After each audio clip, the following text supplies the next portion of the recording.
Alright guys, so in this video we are going to be taking a look at 5 college football teams that I think are going to be a lot better in 2024. These teams all lost at least 4 or 5 games. I'm expecting big improvements. I've kind of crunched some different analytical numbers. I've looked at the luck metrics. A lot of these teams got very unlucky, and it should be a lot better for them in 2024.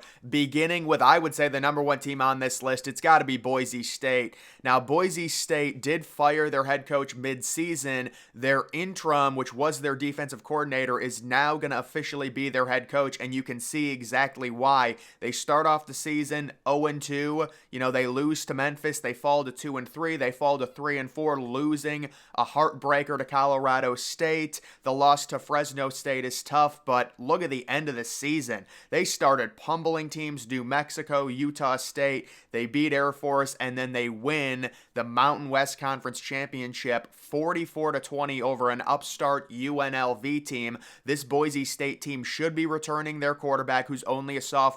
They will be very impressive next year, and if you look at their schedule, they do have Oregon State early in the season at home. That's going to be a redeveloped Oregon State team breaking in a brand new quarterback. Georgia Southern, you would think, relatively easy win, although Georgia Southern, they can score a lot of points. That's kind of a weird game on the road to kick off their season. Obviously, at Oregon, it's going to be very hard, but you look at that Mountain West schedule, very manageable road games at Hawaii, New Mexico, Wyoming, San Jose State.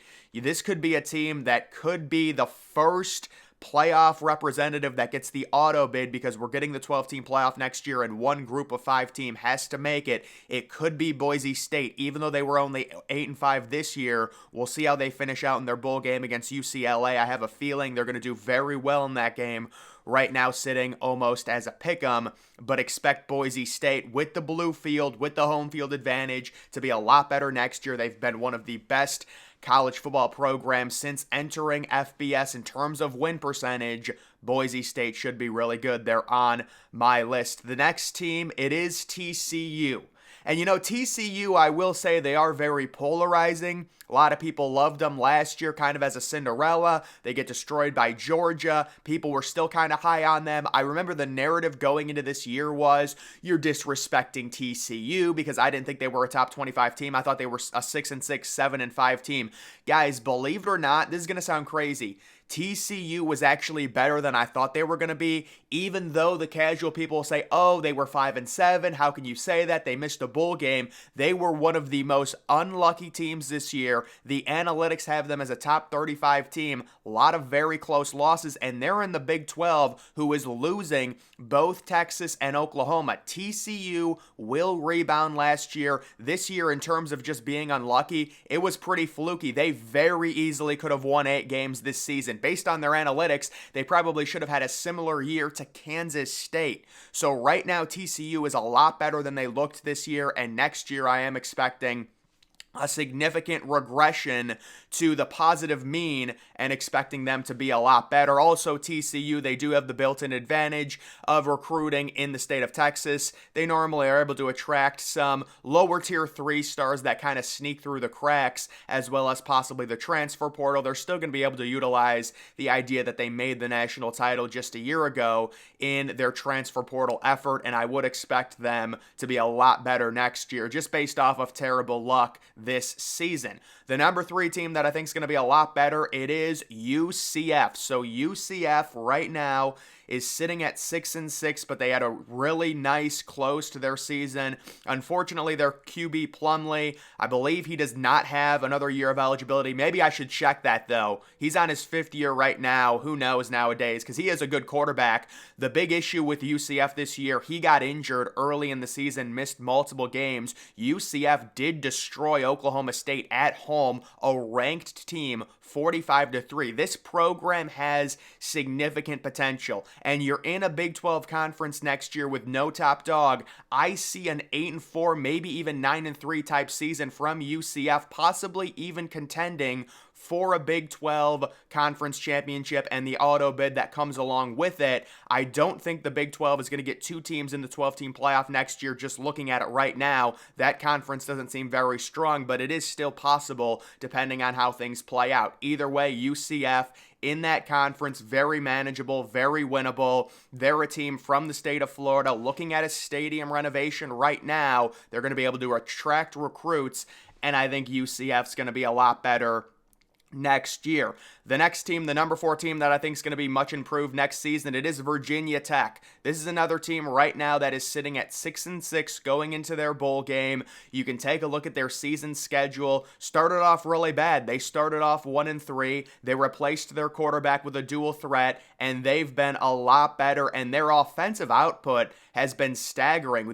We haven't seen offensive output from Virginia Tech, like this since I don't know when. 30 points against Wake Forest, 38 points against Syracuse. They get crushed by Louisville. It is what it is, but then they drop 48 points on Boston College. A loss to NC State is not the end of the world. NC State had a very nice year, and then they crush Virginia in the rivalry game on the road, dropping a 50-burger. As long as they're able to keep their dual threat quarterback Drones and not allow him to be poached in the transfer portal, this is a team that is going to be much improved next year in a watered-down ACC, and I would expect a very solid, possibly 8 or 9 win season that would surprise a lot of people based on how they finished this year off. And also, the schedule, the way it sets up in the ACC, you're talking about, I believe I have here's their schedule. This is just such a manageable schedule. Look at the non-conference at Vanderbilt. That's a very winnable game. Oh, that is a neutral site game, Nissan Stadium. Marshall at home, at Old Dominion. They always seem to play weird road games. That's another one, Old Dominion. Rutgers at home, Virginia at home. At Duke without Riley Leonard. At Miami's going to be tough, but we know Miami's a very streaky team.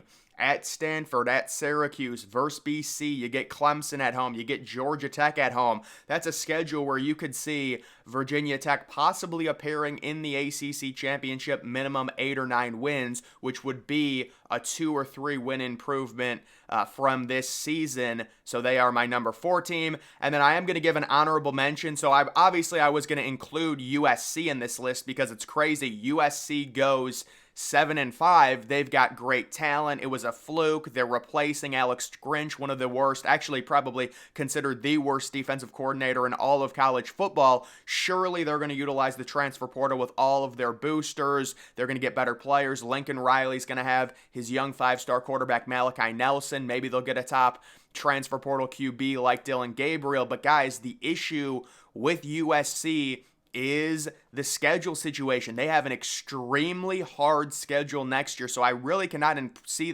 put them on this list. I wouldn't surprise me if they still won 10 games just because they have a lot of talent, but joining the Big Ten and the games that they have non-conference, in conference, they've got a non-conference game against LSU. I just can't do it right now. They might only win 8 games, maybe 9, but right now I'm not going to include them on my list. The number 5 team, it is going to be Miami. And with Miami, it is a little bit like Russian roulette, but I'm just factoring in the NIL base, the amount of money they're dropping for recruits. It is very important that Miami gets a really good transfer portal QB. I have heard the rumors on them surrounding Cam Ward, possibly trying to pay him a lot of money. They need to do whatever it takes to get a quarterback like that. I've also heard Kyle McCord. That wouldn't excite me nearly as much. He kind of reminds me a little bit of Tyler Van Dyke, but this is another team you're talking about being in the ACC, taking advantage of that weak schedule. Miami, when you just look at their pure roster, since NIL started, since the transfer portal started,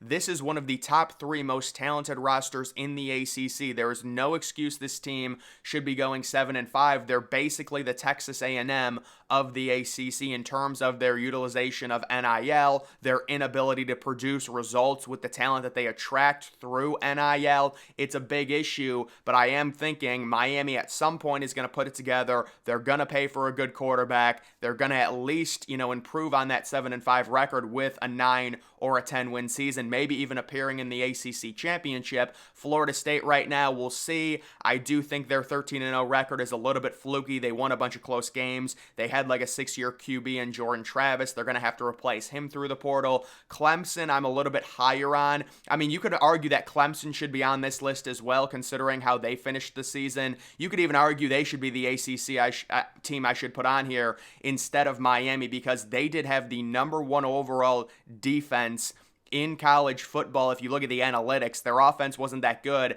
I would expect Cade Klubnik to improve greatly next year, the former 5-star QB for Clemson. So there's an argument that both Clemson and Miami are significantly going to be improved next season, but I am going with Miami here because they are more active in the portal, whether it's good or bad. They should be able to get more top-tier talent, but the ACC in general should be more improved with Virginia Tech, with Miami, with Clemson, and FSU still should be solid. They're not going to go undefeated, but they still should be good. Either way, guys, that is going to do it for this video. Make sure you're following me on X. Link to that's always in the description.